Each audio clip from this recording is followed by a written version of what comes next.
জুলাইয়ের পর ৯ মাস পেরিয়েছে এবং এই ৯ মাসে দেখতে পেয়েছি যে নির্বাচন, সংস্কার, বিচার সেসব নিয়েই আসলে দলগুলো কথা বলেছে। তবে সবচেয়ে বড় বিষয় যেটা দলগুলোর মধ্যে আসছে সেটা হচ্ছে নির্বাচন। বিএনপির তরফ থেকে বলা হচ্ছে যে ডিসেম্বরের মধ্যেই নির্বাচন দিতে হবে। এর বাইরে জামায়াত কিংবা এনসিপি সহ অন্যান্য যে দলগুলো আছে তারা যেটা কেউ বলছেন যে ডিসেম্বরের মধ্যে কিংবা ফেব্রুয়ারির মধ্যে কিংবা অন্তর্বর্তী সরকারের তরফ থেকে যে জুনের মধ্যে ঘোষণা করা হয়েছে ২৬ সালের, তার মধ্যেও কেউ নির্বাচন চাচ্ছেন। তবে একটা নির্বাচন যে খুব দ্রুতই হওয়া দরকার সেটা কিন্তু দলগুলো বলছে। তবে এরই মধ্যে কিন্তু শোনা যাচ্ছে পদত্যাগের গুঞ্জন।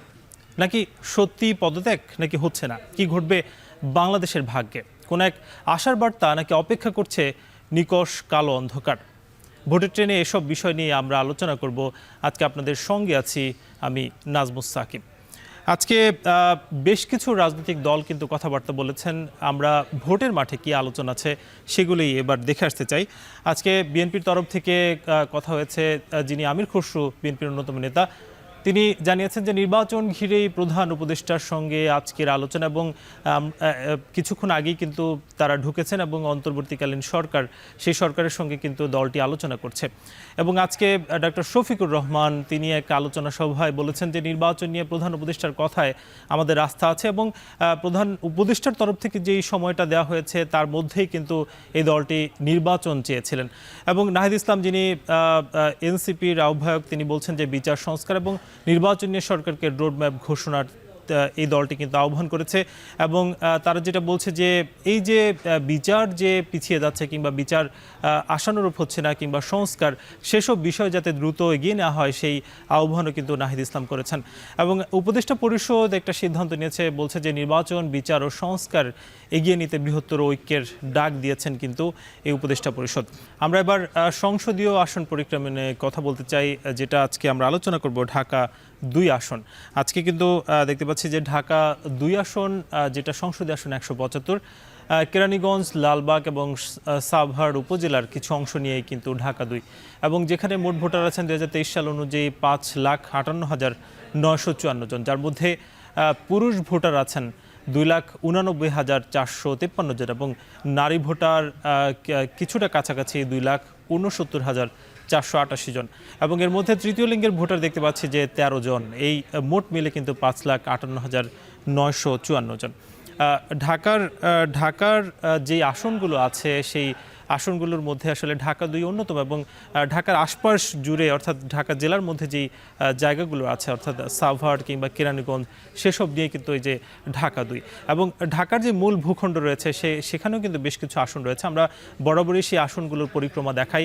আজকে যেই ঢাকা ২ আসনটা দেখানো হলো, এবং আগামী কাল থেকে আমরা কিন্তু ঢাকার যে আসনগুলো আছে সেগুলো সম্পর্কে আপনাদেরকে জানাবো। জাতীয় নির্বাচন ডিসেম্বরে না হয়ে আগেও হওয়া সম্ভব, এমন মন্তব্য করেছেন বিএনপির স্থায়ী কমিটির সদস্য আমির খসরু মাহমুদ চৌধুরী। রাজধানীতে এক আলোচনা সভায় তিনি আরও বলেন, একটি সুষ্ঠু নির্বাচনের মাধ্যমে বাংলাদেশ কত দ্রুত গণতন্ত্রের পথে এগিয়ে যাবে সে বিষয়ে আজ প্রধান উপদেষ্টার সাথে আলোচনায় প্রাধান্য পাবে। আমরা কত তাড়াতাড়ি নির্বাচনের দিকে যেতে পারবো, এবং তার সমাধান তো আপনি গণতান্ত্রিক অর্ডারে যদি যেতে হয়, আপনি নির্বাচন ব্যতীত সেটা তো সম্ভব না।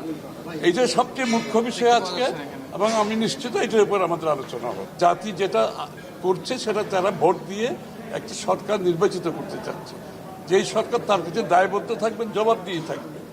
এটাই হচ্ছে পরিষ্কার ব্যাপার। এটা যত দ্রুত সম্ভব ডিসেম্বরে যেতে হবে। কেন ডিসেম্বর আগেও তো হতে পারে। বৈঠক শেষে বিএনপির যারা স্থায়ী কমিটির সদস্য আছেন তারা কথা বলছেন যমুনার সামনে। আমরা সরাসরি যুক্ত হব সেখানে।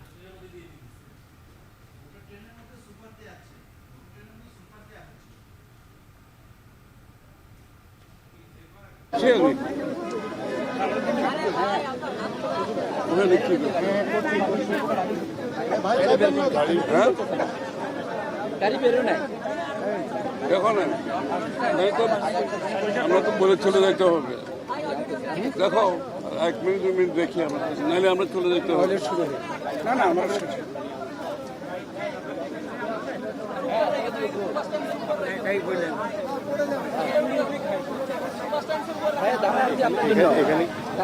আপনার জন্য কি হলো স্যার আপনার জন্য দাঁড়ায় আছে।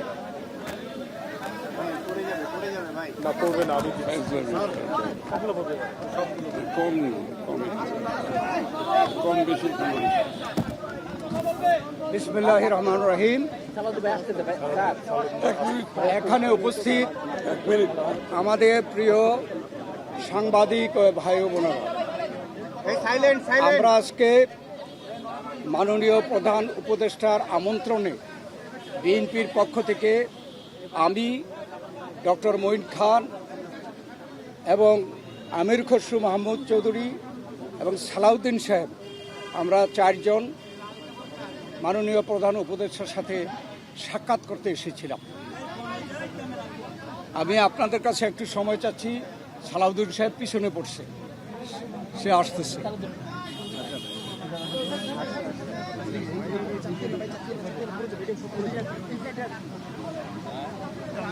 সালাউদ্দিন আরে এটা কি আসছে বলে আসলাম তোমার। আচ্ছা ধন্যবাদ আপনাদেরকে আমাদের জন্য অপেক্ষা করার জন্য। মাননীয় প্রধান উপদেষ্টা আমাদেরকে আমন্ত্রণ জানিয়েছিলেন তার সাথে সাক্ষাৎ করার জন্যে। আমরা ইতিমধ্যে নামগুলো ঘোষণা করেছি, আমরা চারজন এসেছিলাম। তবে আমাদেরকে আলোচনার বিষয়বস্তু আগে জানানো হয়নি।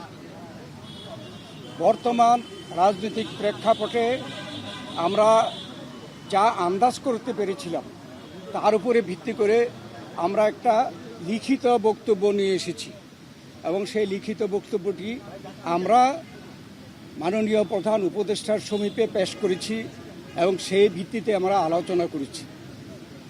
তার একটি সারাংশ আমি আপনাদের সামনে তুলে ধরতে চাই। বাংলাদেশে গণতন্ত্র উত্তরণের লক্ষ্যে বিএনপি প্রথম থেকেই একটি সুস্পষ্ট জাতীয় নির্বাচনী রোডম্যাপ দাবি করে আসছে। আপনারা জানেন যে আমরা এটা প্রকাশ্যভাবে দাবি করে আসছি। সুষ্ঠু, নিরপেক্ষ ও অবাধ নির্বাচন অনুষ্ঠানের উদ্দেশ্যে সরকারের নিরপেক্ষতা বজায় রাখার স্বার্থে বিতর্কিত উপদেষ্টাদের বাদ দিয়ে উপদেষ্টা পরিষদ পুনর্গঠনের জন্য আমরা দাবি জানিয়েছি। বিএনপির প্রতিটি নেতা কর্মী ব্যক্তিগতভাবে, রাজনৈতিকভাবে, পারিবারিকভাবে সবচেয়ে বেশি ক্ষতিগ্রস্ত হয়েছে আওয়ামী লীগের আমলে এবং সেই জন্য আওয়ামী লীগের বিচার সবচাইতে বেশি দাবি করে বিএনপি।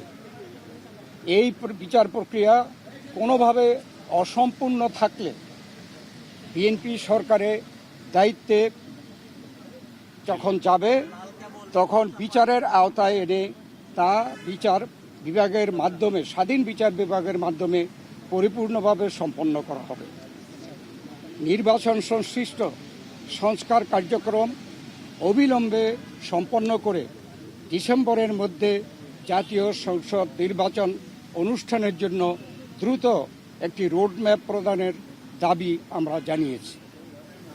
বাংলাদেশের মানুষ বিশ্বাস করে যে অন্তর্বর্তীকালীন সরকারের মূল দায়িত্ব হচ্ছে একটি সুষ্ঠু, নিরপেক্ষ নির্বাচনের মাধ্যমে বাংলাদেশকে গণতন্ত্রে উত্তরণের প্রক্রিয়া দ্রুত সম্পন্ন করা হবে। যে কোনো উছিলায় নির্বাচন যত বিলম্ব করা হবে, আমরা মনে করি জাতির কাছে আবার স্বৈরাচার পুনরায় ফিরে আসার ক্ষেত্র প্রস্তুত হবে। এর দায় দায়িত্ব বর্তমান সরকার ও তাদের সাথে সংশ্লিষ্টদের উপরে বর্তাবে। বিএনপি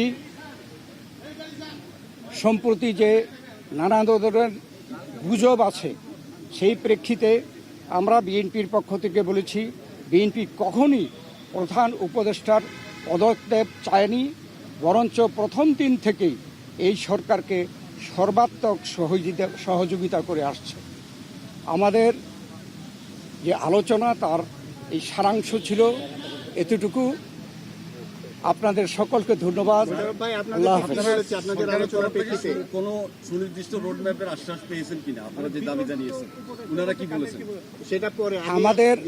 আমাদের যে আলোচনার মধ্যে আসছে সংস্কার, বিচার এবং নির্বাচন মূল। আমরা বলেছি একটার সাথে আরেকটার কোনো সম্পর্ক নাই, কেননা সংস্কার চলমান বিষয়, এটা চলতে থাকবে। আমরা আশা করেছি এই সরকার সকলের সাথে ঐক্যমতের ভিত্তিতে একটা সংস্কার প্রস্তাব দেবে, সেটা চলমান থাকবে। এবং আমরা যদি ভবিষ্যতে জনগণ আমাদেরকে ক্ষমতায় বসায়, আমরা সেই সংস্কার চলমানভাবে আমরা সংস্কার বাস্তবায়নের আমরা প্রচেষ্টা নেব। আর মামলাগুলোর ব্যাপারে বাংলাদেশ জাতীয়তাবাদী দলের আমাদের দেশনেত্রী বেগম খালেদা জিয়া, ভারপ্রাপ্ত চেয়ারম্যান তারেক রহমান থেকে শুরু করে আমরা এবং সেই তৃণমূল পর্যন্ত আমাদের নেতাকর্মীরা সবচেয়ে বিক্ষুব্ধ। আমরা এই স্বৈরাচারী ফ্যাসিস্ট সরকারের কর্তা ব্যক্তিদের এবং যারা দায়ী তাদের বিচার চাই।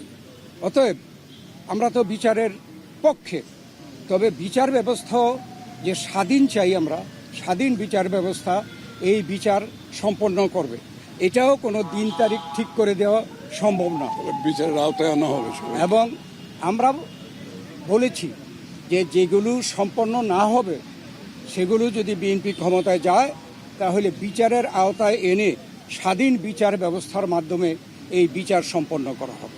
তার মানে কি আপনারা আজকেও কোনো আশ্বাস পান নাই সুনির্দিষ্ট এই রোড ম্যাপে? না, এটা স্পেসিফিক কোন রকমের এরকম কথা হয় নাই, উনি স্পেসিফিক জানান নাই। আমরা আমাদের দাবিগুলো হয়তো বা করেছি। ওনারা ওনার প্রেসের মাধ্যমে জানাবেন, সেই জন্য আমরা অপেক্ষা করব। সন্তুষ্ট কিনা? আমরা এখনো প্রতিক্রিয়া জানানোর দরকার নেই, ওনার দরকার প্রেস নেই। সেকশন কি বলে তারপরে আমরা প্রতিক্রিয়া দেব। কতটুকু হয়েছে আপনারা ওনার প্রেসকে আমি- আগে কথা বলতে বলবো তারপরে। আমি একটু বলি, এখন আমি একটু বলি মূলত সংস্কার এবং বিচার, নির্বাচন, এই তিনটার উপর আলোচনা হয়েছে এবং সংস্কারের ব্যাপারে আমরা এটা পরিষ্কার এবং ওনারা একমত হয়েছে। সংস্কার যেখানে ঐক্যমতের ভিত্তিতে হওয়ার কথা তার ভিত্তিতে সংস্কার কাজ সম্পন্ন হবে এবং সেই কাজ অতি সহসা সম্পন্ন করা সম্ভব। এখানে কোনো দ্বিমত পোষণ করেন নাই।